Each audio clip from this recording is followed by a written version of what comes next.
Hi, this is Peter Godinez, your ambassador with KDY-TV with another segment of Good Morning Oxnard. And I think I have two very significant people over to my left, and I would like to introduce them. I always say, can I ask the ladies first? First one is Dawn, and could you pronounce your last name? Gleiter. Gleiter. Okay, I don't want to mess anybody's name up. And Tony's name I know how to pronounce, Cordero. So I want you to meet two people who are from NRG.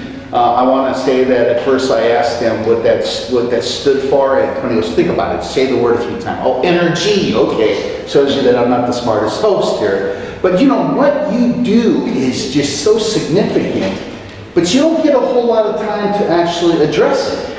And we'd like to take a moment to educate and hopefully inspire, and maybe be a little bit entertaining, not too much. But you know, why don't you tell us just like a mission statement first for NRG Energy? So NRG Energy is one of the largest wholesale power providers in the United States. That means that we produce the power that powers your life so that you can be free to do the things that you like to do. We produce that power through a whole variety of different measures. We are the largest renewable energy provider in the United States. We also have baseload facilities of traditional fuel, and we heavily invest in innovation and pushing the power grid to a clean energy future. Very nicely stated. And you know, I gotta think, whenever people say traditional energy versus non-traditional, people think of wind, solar. You know, why not that versus this? Can you kind of educate on that? Because I don't think a lot of people understand that particular culture. Is that fair to ask? Sure. Okay. Sure. There are really two issues that are driving the discussion about the power plants here in Oxnard. The first is that when these were built almost a half century ago, the technology then was to take water from the ocean, run it through the infrastructure to cool down that infrastructure, and then put that warmer water back in the ocean. And by the end of 2020, these two plants have to stop that. They don't necessarily have to retire, but they have to stop doing that. So then you ask yourself, well, these old plants have to make a significant change in how they work. Maybe the best thing to do is to shift the focus and build something different. And that's the proposal that we have with the Puente Power Project. The Puente Power Project is proposed to be 262 megawatts of natural gas at the Mandalay site on Harbor Boulevard in Oxnard, where we currently own the land and have an existing plant. Question is, why does it have to be natural gas rather than renewable energy like NRG is so good at doing all over the country? And if you think about it, by the year 2030, Governor Brown wants us to get half of our power from renewable sources. And in California, those are, in no particular order, wind, solar, and hydro. But we can't rely on the sun to shine all the time, right, the wind to blow all the time, or for rain to fall or snow to fall so that you have hydropower running through dams. So that creates this kind of an uneven effect for power to be supplied to the residents and businesses. But the demand is always a straight line. It's always consistent. So how do you fill in that gap? That's what a natural gas power plant like this does. It's an insurance policy so that as we go to a more renewable energy future, and NRG is as good as anybody at renewable energy. We have the biggest wind farm in the state of California. We are very good at solar. We know that, but we also know that you have to have an insurance policy to support those, and that's what the Puente project would be. You say it's like a diverse portfolio then. Mm-hmm. Did you want to build on that? That was very nicely articulated. Thank you. Yeah. That much better. Yeah, absolutely. I'd say that's why we were calling the facility the Puente Power Project. We really feel it is a bridge to the clean energy future, which probably makes a lot more sense now after hearing Tony's explanation. But more than that, we really, as a company, have a vision of power that has no impacts, and we want to get everyone there. But there's an intermediate term, and you need a bridge to get from where we are now to where we want to be in the future. And we actually feel like our vision for the Oxnard is very much aligned with what we hear the mayor and other city council members talking about. And so we just have a plan to get us there, and we would like to have an opportunity to kind of explain that plan and what those steps are. Explained it very well. And then I'm sure you guys have heard this question before, so I know you don't know the answer, but of course, While on the beach, there's a lot of voices I'm sure are saying that. Can you respond to those people who just love the beach and give them a little bit of encouragement? I love the beach too. Me too. We should have done the interview on the I beach. know we should have, especially because I surf and I think there's a great break out there by our Oakmont Beach facility. It is wonderful. So we're very much, we like the beach as well. And actually, as I said, we share the vision of restoring Oxnard's beach. Right now, Tony mentioned we have 2 older power generating facilities on the Oxnard coastline. And this new facility isn't really a new facility, it's a replacement and an update to one of those facilities, the Mandalay Generating Station. And if we are able to use the funds from that project to demolish units 1 and 2, there is no, that's the Mandalay units 1 and 2. Right. That's just what we call them, the 2 bigger units on the beach, it's got a name. And so if we are able to use the funds from that to demolish the older facility, which there's no legal requirement to do, unfortunately, when these facilities were built in the 50s, people weren't really thinking about what's going to be happening in 2015. Right. And so they didn't write into any permits that we need to legally require people to demolish these. And they're large structures, they're almost 2 acres in size. So it's millions of dollars to demolish them, but the new project provides funds that we could do that if we were able to have an agreement with the city instead of spending money on a costly litigation. So Those are not 2 words together that go well together. Exactly. Cost litigation. Exactly. So what we're trying to help people understand is that we really do share that vision of let's restore the coastline. Okay, so how do we do that? Here's the plan. The plan is let's update the Mandalay Generating Station with the Puente Power Project. Let's get a cleaner, more efficient technology, and then let's use the funds from that project to actually demolish the old facility, improving the visual footprint there at Mandalay.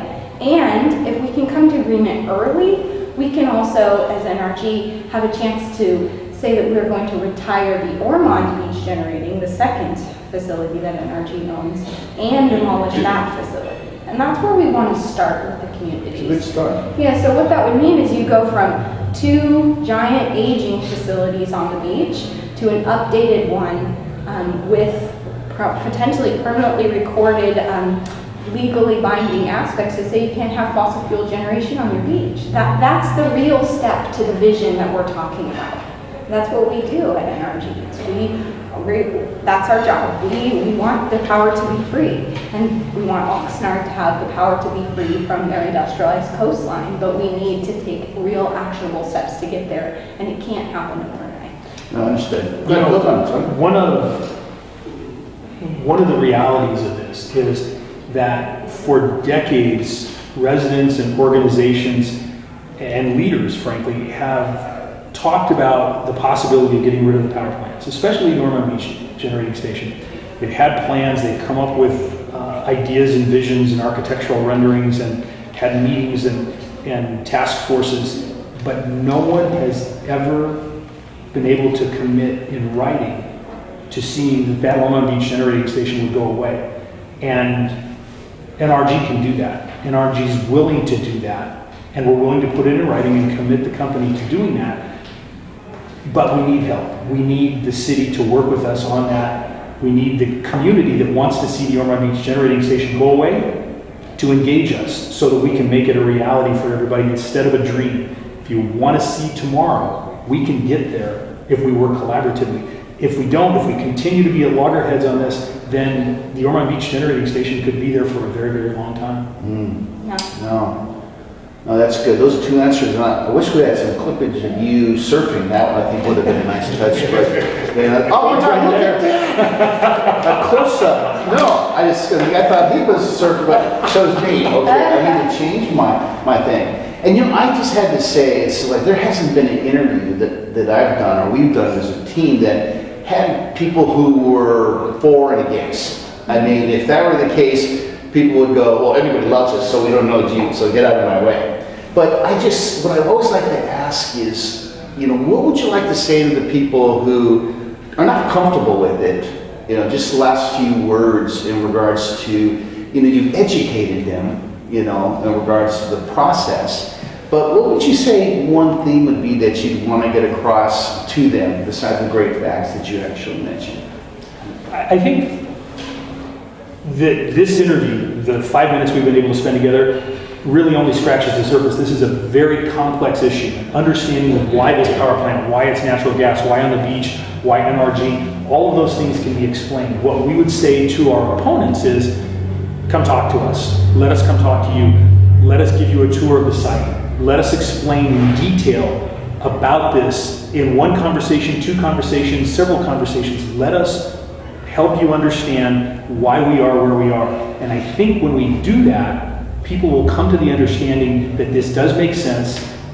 No solution is perfect, but this is as close to perfect as the community has ever had to reclaiming the coastline and getting rid of Ormond Beach and Mandalay. And we can explain that. It's not easy to do in 3 minutes at City Council or 5 or 10 minutes in Good Morning Oxnard, but we'll do it with anybody that wants to talk. No, that's wonderful. And I think the audience ought to know, because during my introduction, Tony, you do have some experience in living in Oxnard. So, you know, people can't say, he's never been from Oxnard and he doesn't know what it's like to be here. I think it's real important that people know that you have blessed us with your presence here for, you know, a good amount of years. But then there was a whole world out there. There was. I have a birth certificate that says I was born here in Oxnard a long time ago.